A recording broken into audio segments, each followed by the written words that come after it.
Selamat siang semuanya. Kami dari kelompok 3 yang beranggotakan Wiwin Yusdianti, Isma Aururonisa, Ahmad Sobirin, Dimas Prihantoro, Novi Irawati, dan Rimas Cahyo Saputro. Pada kesempatan kali ini, kita akan membahas mengenai aspek keuangan kelima pada mata kuliah studi kelayakan bisnis.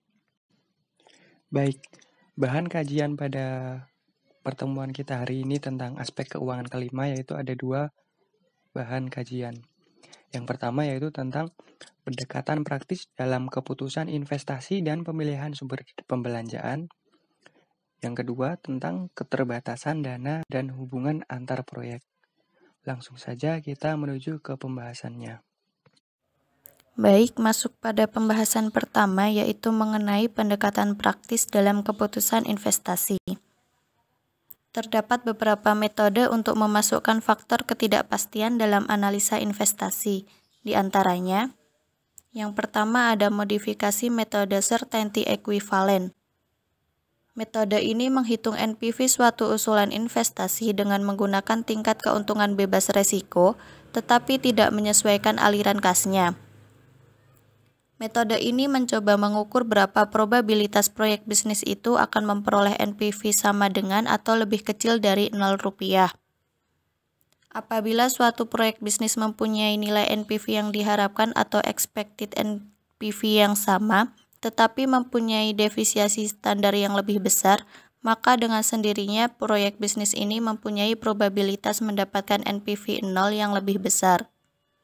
Dengan demikian, defisiasi standar di sini dipakai sebagai pengukur resiko. Yang kedua ada analisa sensitivitas. Ketidakpastian berarti bahwa makin banyak kemungkinan yang akan terjadi.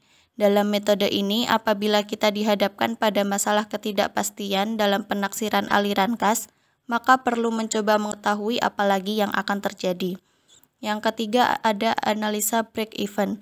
Analisa break-even ini biasa digunakan untuk memperkirakan beberapa minimal perusahaan harus bisa menghasilkan dan menjual produknya agar tidak menderita rugi, atau sering juga dikatakan bahwa perusahaan yang break-even adalah perusahaan yang memperoleh laba sama dengan Rp0. Yang terakhir ada metode simulasi. Simulasi merupakan usaha memperkirakan keadaan senyatanya dengan menggunakan model tertentu. Selanjutnya, saya akan menjelaskan mengenai pendekatan praktis dalam pemilihan sumber pembelanjaan.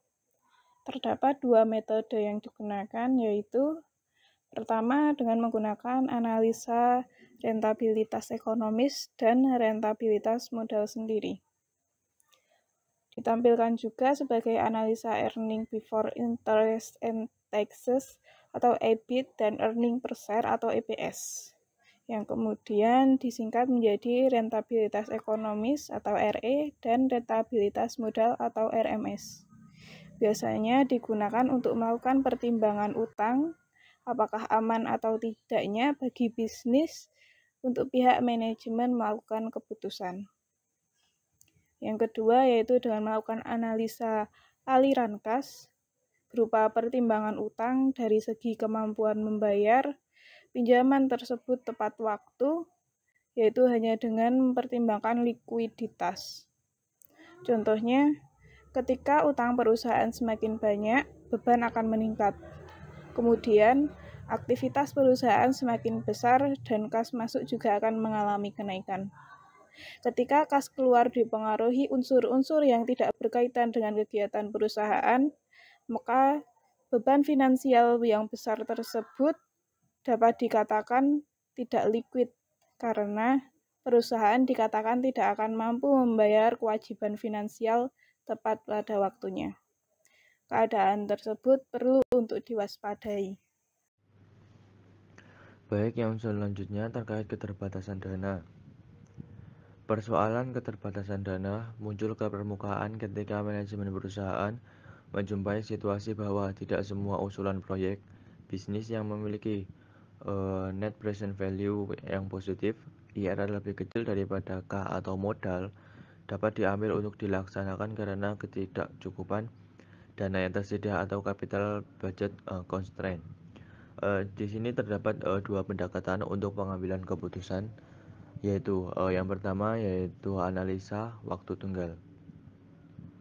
Jika digunakan pendekatan waktu tunggal atau single period analysis, yakni ketika kesempatan menunda pelaksanaan proyek bisnis tidak tersedia sama sekali. Jadi di sini itu tidak ada penundaan dalam pelaksanaan proyek bisnis. Untuk pendekatan untuk pengambilan keputusan yang kedua, yaitu analisa waktu ganda. Pendekatan waktu ganda dapat digunakan jika kesempatan untuk menunda pelaksanaan proyek bisnis tersedia. Untuk keperluan ini diperlukan data tambahan berupa berapa besarnya dana yang tersedia untuk tahun yang akan datang dan besarnya PI untuk masing-masing proyek bisnis pada periode tahun yang akan datang. Biasanya proyek bisnis yang ditunda adalah proyek bisnis yang memiliki perubahan PI yang terkecil.